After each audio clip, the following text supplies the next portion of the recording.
कार्यक्रम धार्मिक कार्यक्रमाचं आयोजन करण्यात आलं. नागपूरमध्ये देखील महायज्ञ होत आहे. हे आपणाला सर्वांना माहित आहे, महाराष्ट्राचे लोकप्रिय असे मुख्यमंत्री आदरणीय देवेंद्रजी, या देवेंद्रजींच्या नेतृत्वामध्ये महाराष्ट्र हा प्रत्येक क्षेत्रामध्ये अव्वल कसा आला पाहिजे यासाठी एक दूरदृष्टी नेता म्हणून ते सातत्याने काम करताना आपल्याला सर्वांना दिसतात. त्यांना हे काम करण्यासाठी धार्मिक अनुष्ठान हे त्यांच्या बरोबर असलं पाहिजे. या दृष्टिकोनातून सर्व स्तरावरती असणारे सर्वजण कार्यकर्ते हे वेगवेगळ्या पद्धतीने त्यांना शुभेच्छा देण्यासाठीच्या दृष्टिकोनातून काम करतायत.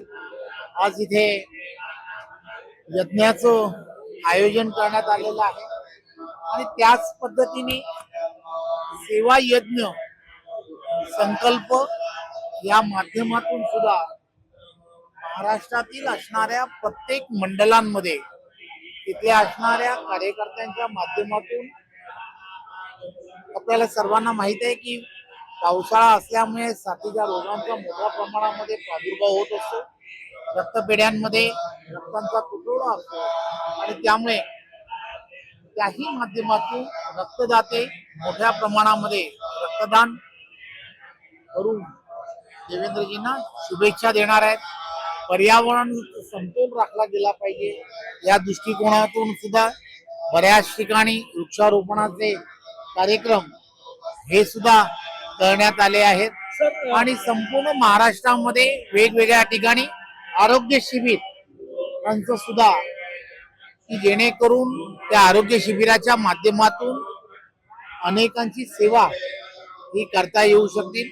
सेवा ही संघटन ही भारतीय जनता पार्टीची असणारी विचारधारा आहे आणि त्यामुळे देवेंद्रजींना शुभेच्छा कशा द्याव्यात तर त्या सेवा करून त्यामधून द्याव्यात अशी कार्यकर्त्यांची धारणा आहे आणि त्यामुळे कार्यकर्ते त्यांना तशा शुभेच्छा देतात. आंदोलनाच्या समर्थनात राज्यभर आंदोलन केलं जात आहे भाजप आणि केंद्र सरकारचे. खर तर हे स्पॉन्सर्ड असं आंदोलन आहे. आपण सर्वजण पाहता की देशभरामध्ये नरेंद्र मोदीजींच्या नेतृत्वामध्ये विकासाचा एक फार मोठा झंझावात सुरू असताना या सगळ्या गोष्टी की ज्या गोष्टींमध्ये आपल्याला माहित आहे की ज्या नीटच्या परीक्षेचा पेपरफुटीवरून हा प्रकार घडला आणि त्यामध्ये असणारे 7-8 जण जी होती त्या सर्वांना अटक झाली आहे. ते जेलमध्ये आहेत, त्यांच्यावरती कारवाई झाली आहे, ते त्यांना कठोर शिक्षा होणार आहे. असं असताना सुद्धा कुठेही आपण पाहिलं असेल या आंदोलनामध्ये विरोधकांचा वेगवेगळा अजेंडा आहे आणि त्या वेगवेगळ्या अजेंड्याच्या माध्यमातून त्या ठिकाणी आपल्याला संधी कुठे मिळते का याचा त्यांना शोध आहे. नक्षलवाद संपूर्ण देशभरामध्ये मिटवण्याचं काम केंद्रातलं सरकार आणि राज्यातलं देवेंद्रजींच्या नेतृत्वातल्या सरकारने केलेलं आहे. त्याची आपण सर्वांना कल्पना आहे आणि हा नक्षलवाद फोफावत जो होता आणि त्याला जे फंडिंग होत होतं, जे बाहेरून जे फंडिंग होत होतं, ज्या संस्थांना होत होतं, अशा बऱ्याच संस्थांवरती सुद्धा बंदी घालण्याचं काम हे केंद्र आणि राज्याच्या माध्यमातून झालेलं आहे. याची आपण सर्वांना कल्पना आहे.